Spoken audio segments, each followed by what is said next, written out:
Le 21 avril 2019, précisément à 2 heures du matin, dans un champ abandonné à la périphérie de l'Alabama, un grand groupe de personnes se tenait debout en une seule ligne. Tout le monde avait les yeux bandés et chacun posait sa main droite sur l'épaule de la personne devant lui. Il leur était interdit de prononcer le moindre mot. Soudain, ils entendirent une voix dire « L'un d'entre nous est un informateur et divulgue les secrets de la confrérie. Aujourd'hui, nous découvrirons qui c'est et une fois que nous l'aurons trouvé, nous l'écorcherons vif, comme le faisaient nos ancêtres. » Parmi les personnes présentes se trouvait un homme grand et fortement bâti, couvert de tatouages. Cet homme était un tueur à gages, un trafiquant d'armes et un marchand de substances illégales. Malgré son passé entièrement criminel, il fut tellement effrayé qu'il s'effondra au sol et perdit connaissance. Pourquoi toute cette peur? Parce que cet homme était membre de l'organisation criminelle secrète la plus dangereuse du monde, et il avait peur non pas parce que c'était lui qui divulguait des secrets. Celui qui allait identifier le traître se tenait juste devant eux tous. Tout le monde pouvait entendre sa propre respiration ainsi que le bruit de ses pas. La partie la plus terrifiante, c'est qu'on ne peut pas mentir à cette personne, car il lui est très facile d'identifier le traître, parce que cette personne est le diable lui-même.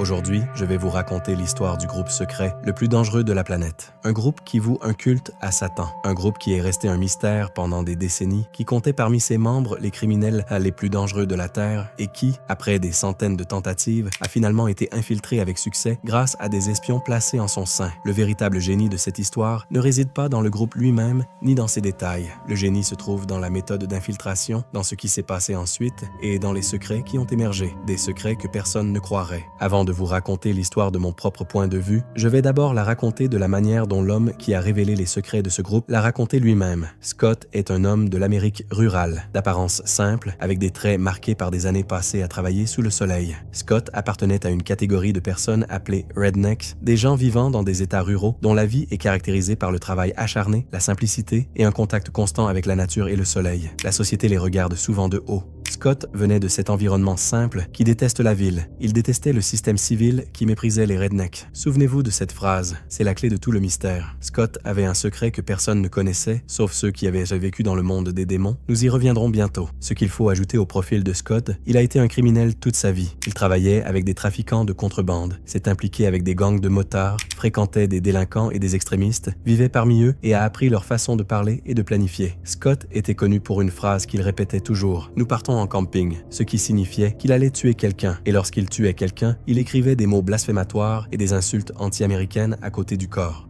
Maintenant, je veux que vous vous souveniez de tous ces détails et en même temps que vous les mettiez de côté, parce que ce que vous allez apprendre va vous choquer profondément. Comme je l'ai dit au début de cette vidéo, Scott faisait partie des personnes présentes avec le groupe secret dans ce champ.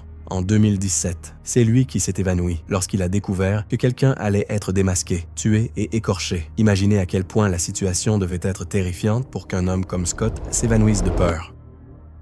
L'histoire a commencé lorsque Scott avait 14 ans. Une nuit, il était chez un ami. Une soirée pyjama tout à fait normale avec des films d'horreur, des blagues et de la nourriture. Pas de drogue, pas d'hallucination, rien d'étrange. Mais Scott suivait un chemin malsain depuis déjà une année entière. Ses parents s'étaient séparés et le garçon était brisé. Au lieu de se tourner vers les jeux ou les choses enfantines, ou même vers le crime et le vol, il s'est tourné vers quelque chose de totalement différent. Il a commencé à lire sur les esprits et à regarder des films démoniaques. Il essayait des rituels sans signification, faisait semblant d'être possédé devant les gens, s'allongeait sur le canapé en agissant comme si un démon avait pénétré dans son corps, changeait sa voix, criait et imaginait une bataille entre lui-même et un esprit maléfique. Bien sûr, tout cela n'était qu'une mise en scène, mais cette nuit-là en particulier, alors qu'il jouait à un jeu d'invocation de démons avec ses amis, ce qui s'est passé n'était pas une mise en scène. Scott dit qu'il a vu une image rouge, aqueuse et trouble. Au milieu des ondulations, un visage étrange est apparu, le visage d'une créature contre nature. Après un sourire inquiétant, un long doigt tordu est apparu et le visage l'a regardé en disant « Approche-toi de moi ». Le jeu s'est arrêté là et ce moment a marqué un tournant.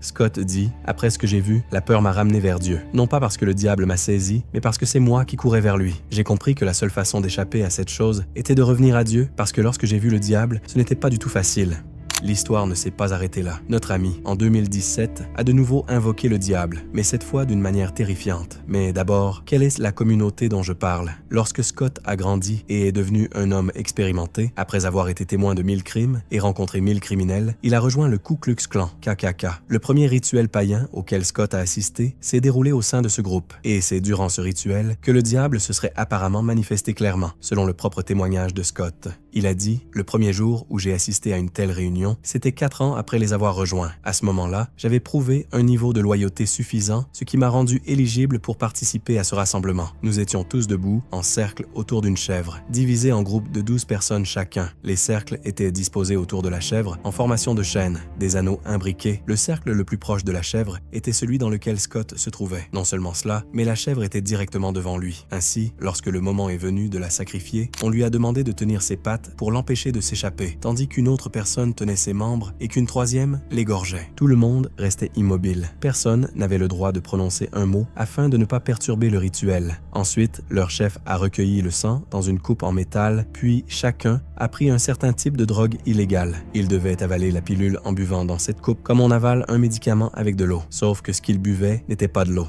Une fois qu'ils avaient bu le sang, le rituel était terminé, ce qu'ils appelaient « fixer la victime ». Scott faisait partie des rares qui ont refusé de boire. Comme c'était sa première fois, il s'est contenté de tremper son doigt dans le sang et d'en lécher une petite quantité. À ce moment-là, Scott a compris que le KKK était bien pire et bien plus dangereux qu'il ne l'avait imaginé, parce que, comme il l'a dit, ce qui apparaissait et se manifestait après ces rituels était quelque chose d'incroyable.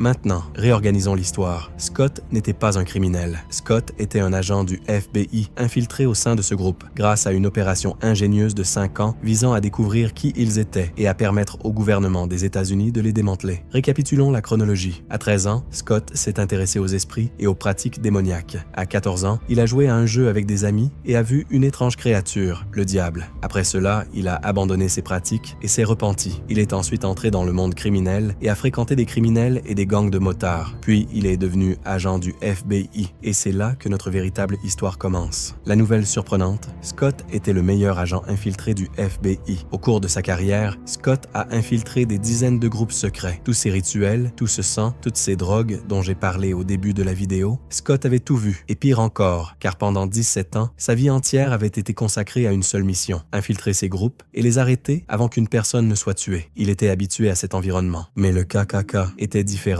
À chaque rituel, dans tout ce qui se passait, il n'arrêtait pas d'imaginer qu'il serait le prochain sacrifice, parce qu'en vérité, c'était lui le traître. L'histoire a commencé en 1998, lorsqu'il travaillait comme agent régulier du FBI. Jusqu'en 2002, il avait réalisé quelques opérations sous couverture, mais n'était pas officiellement certifié. Finalement, il a obtenu une place à l'école des agents secrets. Cela s'est passé en septembre 2002 à Quantico, en Virginie. Il a suivi un entraînement intensif à l'académie du FBI, un lieu qu'on ne peut atteindre qu'après une année complète d'examen, de vérification des antécédents, d'enquêtes, de dizaines d'entretiens, ainsi que d'évaluations psychologiques et physiques. Si vous passiez toutes ces étapes, vous entriez dans un programme d'entraînement de 20 semaines. Scott, après ses entretiens, ses formations et ses étapes, a été sélectionné pour un programme appelé Undercover Agents Program. La moitié de ceux qui entraient dans ce programme échouaient. L'école n'offrait aucune pause. L'entraînement quotidien reposait sur la privation de sommeil, l'épuisement, l'insomnie, la pression, la torture et des exercices dans des conditions qualifiées d'inhumaines. Mais pour Scott, cet environnement était exactement celui dans lequel il s'épanouissait. Pour revenir au début de la vidéo, il avait grandi dans un milieu dur, ce qui rendait les épreuves relativement faciles pour lui. Il était également un redneck, un groupe méprisé et en qui le gouvernement n'avait aucune confiance, ce qui signifiait que personne ne soupçonnerait jamais qu'il était un agent du gouvernement. C'était son plus grand avantage. Il a passé 17 années complètes au service d'infiltration au sein des gangs. À tout ce point de vue, il était le membre de gangs parfait et absolument impossible à suspecter. Tous les gangs qu'il avait précédemment infiltrés ont été démantelés avec succès, mais le KKK était différent, et c'est là que le diable lui-même faisait office de juge. Après avoir terminé sa formation, Scott est devenu un agent infiltré certifié. Son nom de code au sein de l'agence était Big Can, parce qu'il était un homme grand, puissant, fortement tatoué et issu de la campagne. Environ une semaine après sa sortie, en 2002, son instructeur, Joe Pistone, le légendaire agent qui avait passé 6 ans infiltré dans la mafia sous le nom de Donnie Brasco, l'a rencontré et lui a dit « Nous allons te préparer à infiltrer le groupe secret le plus puissant de la planète. Tu es la personne idéale pour cette opération, mais la préparation prendra des années. Tu dois d'abord participer à un grand nombre d'opérations secrètes pour être prêt. »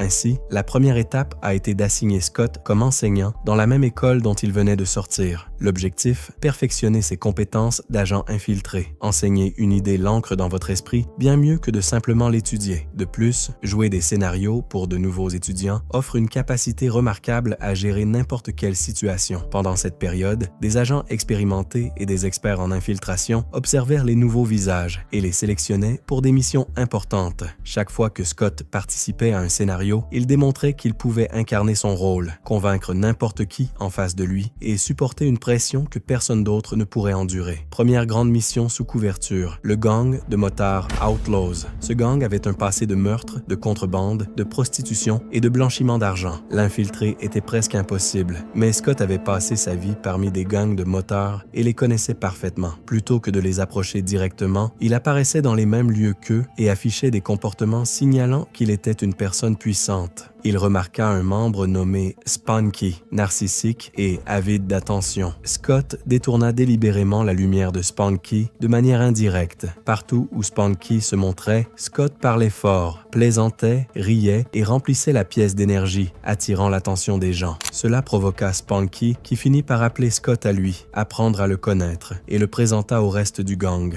Scott connaissait parfaitement ce comportement. Un narcissique dirait à un rival « Je suis plus fort que toi, laisse-moi te présenter à mon monde ». Et c'était exactement ce que Scott voulait. Avec le temps, Scott est devenu l'un d'eux, surnommé Tex. Remarquablement, les amitiés qu'il a nouées au sein du groupe étaient véritablement authentiques. Son ami le plus proche était un homme également nommé Scott Town. Même personnalité, même mode de vie. Scott raconte « Nous finissions les phrases de l'autre, nous nous battions ensemble, nous buvions ensemble. Il aurait pu être mon frère s'il était né dans une autre famille. » Fait encore plus étrange, tous deux avaient eu des filles du même âge. Un autre membre nommé Brian de Faja, surnommé Gasoline, lui a un jour dit « Ivre, je n'ai ni famille ni amis, mais il y a des gens pour qui je prendrais une balle et tu en fais partie. » Scott dit « J'ai entendu ces mots et je me suis dit « J'aurais aimé ne pas les entendre, parce que peu importe notre proximité, à la fin je suis un agent du FBI et je vais vous aider à tous mettre derrière les barreaux. » Scott a passé 2 années complètes au sein des Outlaws en tant que membre actif clé. Dans la deuxième phase du plan, il les a convaincus qu'il était un membre senior d'un cartel international, capable d'ouvrir des portes qu'ils n'avaient jamais imaginées. Ils ont commencé à travailler avec lui. D'abord pour de petites affaires, fraude à l'assurance, transport de véhicules à travers les États. Puis, il les a présentés au cartel mexicain pour un énorme trafic de drogue. L'opération se déroulait bien, mais un événement inattendu est survenu. Un jour avant l'opération, ils ont convoqué tout le monde au siège. Scott a été conduit dans une pièce qu'il n'avait jamais vue auparavant. On l'a poussé à l'intérieur. Il a été stupéfait par le nombre de fusils d'assaut pointés sur lui et lui ont ordonné de se déshabiller. Ils le soupçonnaient de porter un micro caché. En réalité, Scott portait bien un micro, mais il était cousu dans sa veste et non sur son corps. Il s'est complètement déshabillé, ils l'ont fouillé, n'ont rien trouvé sur lui et, miraculeusement, ont fouillé sa veste 2 fois sans découvrir le micro. En compensation de ce qu'il avait enduré, Scott a été nommé vice-président du gang. Son ami le plus proche, Gasoline, a juré devant tout le monde qu'il donnerait sa vie pour lui.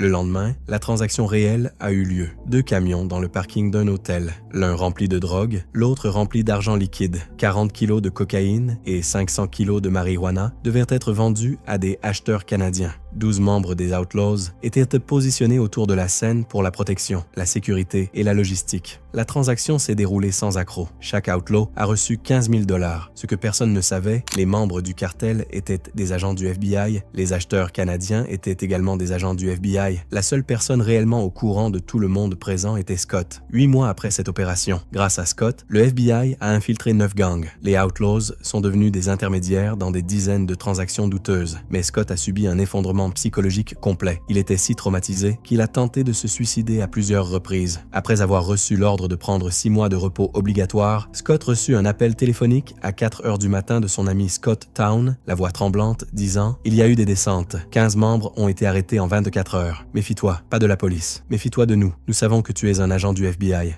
Scott informa immédiatement son supérieur. Ce dernier éclata de rire et répondit « Donne-moi 1 heure. » 45 minutes plus tard, tous les membres des Outlaws avaient été arrêtés. La peine la plus légère fut de 15 ans. Les autres reçurent des peines allant de 21 ans à la réclusion à perpétuité. Et avec cela, le chapitre des Outlaws se termina et le chapitre le plus dangereux de la vie de Scott commença. L'infiltration du KKK. Le KKK est apparu après la guerre de sécession américaine. Dès ses débuts, il est né avec une criminalité extrême. Des décennies de meurtres, enlèvements, écorchages, lynchages, attaques d'écoles, familles détruites. La plupart du temps, le seul crime de la victime était la couleur de sa peau. Aujourd'hui, le KKK est plus faible, mais il n'a pas disparu. Il continue de brûler des croix, d'organiser des réunions secrètes, toujours obsédé par la suprématie blanche. Comment contacter un groupe entouré d'un tel secret? La réponse était surprenante. Ils avaient une ligne directe. Scott les a appelés directement, affirmant avoir obtenu le numéro d'une personne rencontrée à une station-service, membre d'un gang de motards. Son apparence rurale, son langage simple, son passé criminel et son histoire crédible l'ont aidé à passer les premières épreuves. Après 4 ans à bâtir la confiance et à réussir les tests, Scott a participé à une cérémonie d'initiation de nuit, dans un champ ouvert, les yeux bandés, la main sur l'épaule de la personne devant lui, et a été officiellement intronisé au sein des United Clans of America. Mais il a ensuite été transféré du KKK vers un groupe 100 fois plus dangereux, The Base. Scott dit « Ces gens ne ressemblaient en rien au clan. C'était quelque chose de différent. Extrémisme avancé, nazisme moderne, violence planifiée avec précision. Leur violence n'a rien de comparable à ce que l'humanité connaît. The Base était le réseau néo-nazi, armé le plus dangereux à apparaître aux États-Unis ces dernières décennies. Le 11 août 2017, l'Université de Virginie est devenue un véritable champ de bataille lorsque des foules d'extrémistes ont défilé dans les rues la nuit, torches à la main, scandant « Les Juifs ne nous remplaceront pas ». Tout cela pour protester contre la retrait d'une statue d'un général confédéré. Le lendemain, des contre-manifestants sont arrivés. L'affrontement a été violent. Un homme a foncé avec sa voiture dans la foule, tuant une personne et en blessant 35 autres. Ce choc a surpris beaucoup de monde. Un signal que le racisme n'était pas mort. Il était revenu, plus fort que jamais. Scott a remarqué quelque chose que personne ne voulait croire. Il y a une main cachée qui dirige ces foules. Oui, il y a des manifestations et des désaccords. Mais pourquoi les gens sont-ils devenus fous de cette manière? Un groupe lié, appelé Atomwaffen Division, Division Adam Waffen, basait son idéologie sur un seul livre écrit par un criminel nazi nommé James Mason qui devint leur Bible, appelant à la création de cellules pour renverser l'ordre mondial. En 2021, 90% des groupes nationalistes blancs avaient adopté l'idéologie de l'accélérationnisme, accélérer délibérément l'effondrement de l'ordre mondial afin de déclencher une guerre raciale. Leurs héros comprenaient Brenton Tarrant qui tua 51 musulmans dans 2 mosquées en Nouvelle-Zélande et Dylann Roof qui tua 9 fidèles noirs dans une église en Caroline du Sud. Scott était infiltré au sein de The Base en tant que chef de l'aile militaire. Il a assisté à de multiples réunions secrètes dans des champs abandonnés où il a été témoin d'exécutions et de rituels d'écorchement. Lors d'une de ces réunions, ils ont égorgé une chèvre et pris des drogues illégales. Et selon Scott, le diable est apparu. Mais Scott n'avait pas pris de drogue. Il a compris. Ces idiots, quand ils prennent ces pilules, commencent à avoir des hallucinations. Et ces hallucinations font apparaître le diable devant eux. Quant à l'évanouissement de Scott, après s'être rétabli, il leur a dit « Le diable m'a communiqué directement. Et la raison pour laquelle je me suis évanoui vient de la puissance de la magie qui s'est emparée de moi. » Cela transforma Scott, à leurs yeux, d'un simple membre de gang, en homme spirituel capable de recevoir des ordres directs de Satan. Cela le rendit éligible à rencontrer le véritable chef de The Base, connu en ligne sous le nom de Roman Wolf,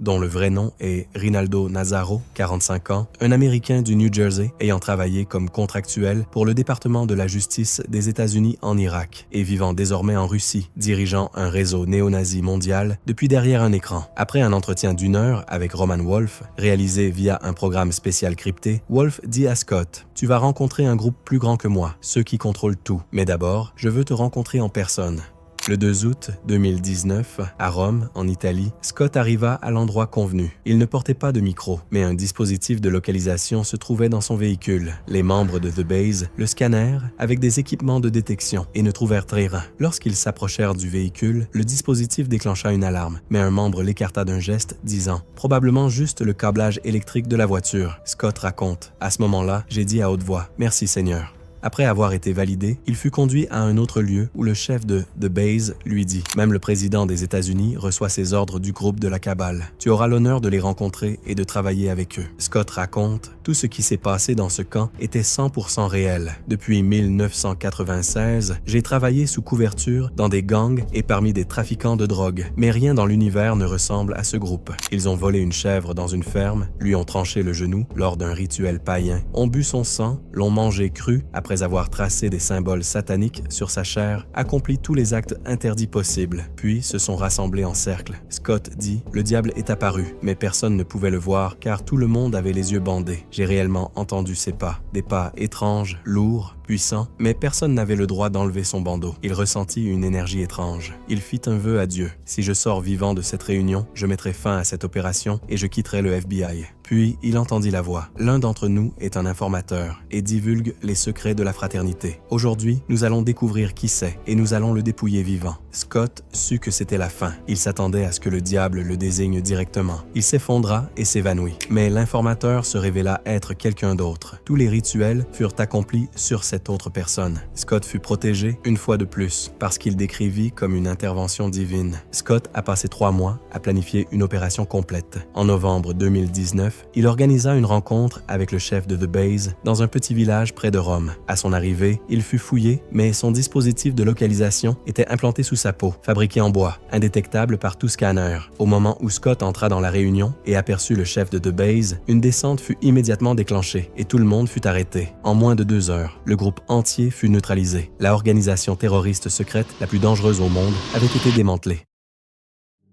Scott a quitté le FBI et s'est tourné vers l'enseignement dans la même académie dont il était diplômé. Il est également devenu pasteur dans une église. Il a complètement quitté le monde du crime et des démons. Il dit « Je vois toujours une vision du diable qui me dit « Un jour viendra où tu deviendras négligent et t'éloigneras du chemin de la lumière. Et à ce moment-là, nous te tuerons. » Je remercie le diable, car avec ses messages, il n'augmente que ma foi et ma proximité avec Dieu.